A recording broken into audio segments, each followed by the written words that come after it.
Maka tidak ada banyak pilihan bagi Jakarta kecuali untuk menarik rem darurat sesegera mungkin.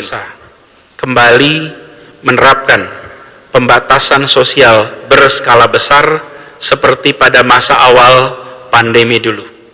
Bukan lagi. Yang pasti kan tadi Mas Bima, saya mendapat informasi dari Mas Bima bahwa gubernur ini akan berkoordinasi dengan pusat loh. Sebelum berkoordinasi jangan ngumumin dulu, koordinasi dulu dengan pusat. Apakah pusat mengizinkan untuk dilakukan PSBB, baru diumumkan. Ya, dengan diumumkan langsung begini kan masyarakat menjadi panik. Nah, berkaitan dengan mengenai situasi sekarang ini Pak Denny, dalam hal situasi ini PSBB, ada hal-hal yang memang nggak boleh bahkan terhalangi, yaitu jalur distribusi. Kan artinya Pemprov DKI sudah menganggap bahwasannya ketika ada PSBB terus jumlah korban terpapar COVID menurun, dilepas begitu saja tanpa kedisiplinan.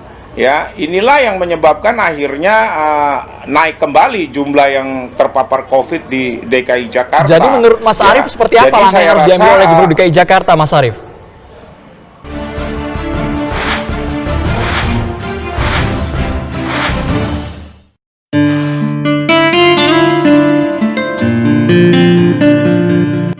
Gubernur DKI Jakarta Anies Baswedan umumkan Pemprov DKI Jakarta resmi menerapkan kembali pembatasan sosial berskala besar atau PSBB sebagai langkah kebijakan rem darurat atau emergency brake policy untuk menekan penularan pandemi COVID-19. Maka tidak ada banyak pilihan bagi Jakarta kecuali untuk menarik rem darurat sesegera mungkin. Kembali menerapkan pembatasan sosial berskala besar seperti pada masa awal pandemi dulu. Keputusan tersebut menuai respons dari banyak pihak. Bahkan respons itu datang dari 3 Menteri Ekonomi Kabinet Indonesia Maju dan beberapa politisi. 3 menteri itu menilai penerapan kembali PSBB bisa berdampak pada ekonomi yang saat ini sudah mulai bergeliat. Selain itu, kritik tajam datang dari Wakil Ketua Umum Partai Gerindra Arief Poyono dan juga dari Partai Demokrat Ferdinand Hutahayan terkait penerapan kembali PSBB. Lalu, bagaimana tanggapan mereka terkait penerapan kembali PSBB di Jakarta? Yang pertama ada Airlangga Hartarto. Menteri Koordinator Bidang Perekonomian Airlangga Hartarto menilai pengumuman pemberlakuan PSBB total oleh Anies berimbas pada pasar keuangan. Menurutnya, kebijakan penerapan kembali PSBB yang diumumkan Anies pada Rabu 9 September 2020 berimbas pada kinerja Indeks Saham Gabungan atau IHSG. Diketahui, pada Kamis 10 September 2020, pada pukul 10.36 waktu Indonesia Barat, IHSG turun tajam sebesar 5% pada level 4.892,87 atau turun 257,49 poin. Padahal sebelumnya, kata Airlangga, kinerja indeks saham sudah mulai bergerak ke arah positif.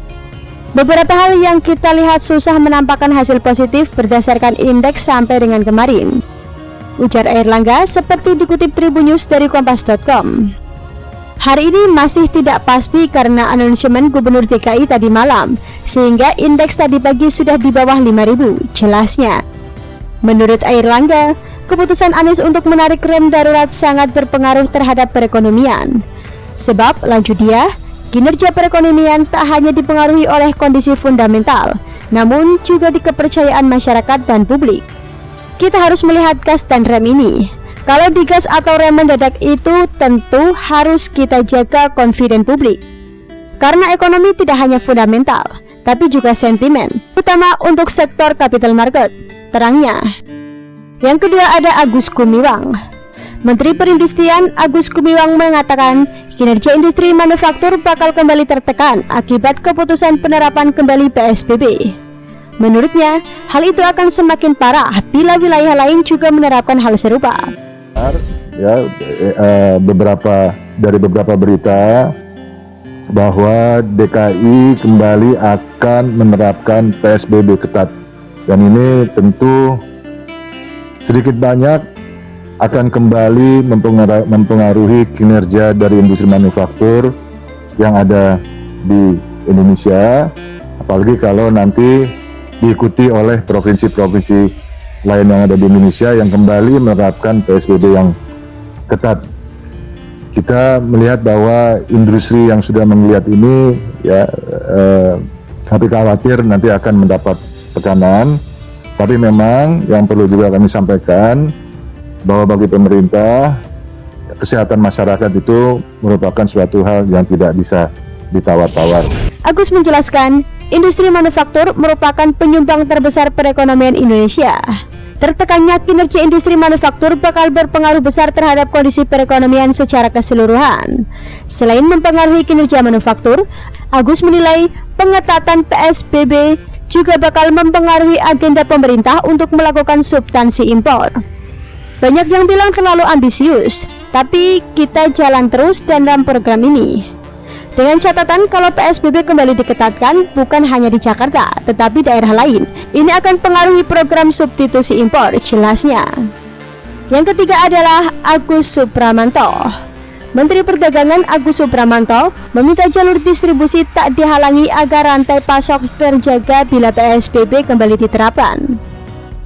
Nah, berkaitan dengan mengenai situasi sekarang ini Pak Denny, dalam hal situasi ini PSBB, ada hal-hal yang memang nggak boleh bahkan terhalangi, yaitu jalur distribusi.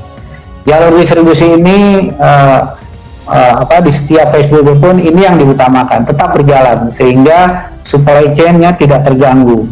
Nah, ini yang sangat penting karena setiap wilayah yang melakukan PSBB harus memberikan kelancaran bagi jalur-jalur distribusi, terutama khususnya logistik yang berkaitan dengan industri ya, dan hal-hal yang lainnya, memang untuk supaya usaha-usaha ini juga tetap berjalan, perekonomian ini tetap berjalan, dan juga pertumbuhan perekonomian ini sangat ditentukan karena PDB kita ini lebih dari 50% dari. Menekankan, setiap daerah yang memutuskan untuk melakukan PSBB sangat perlu memperhatikan kelancaran distribusi, termasuk logistik.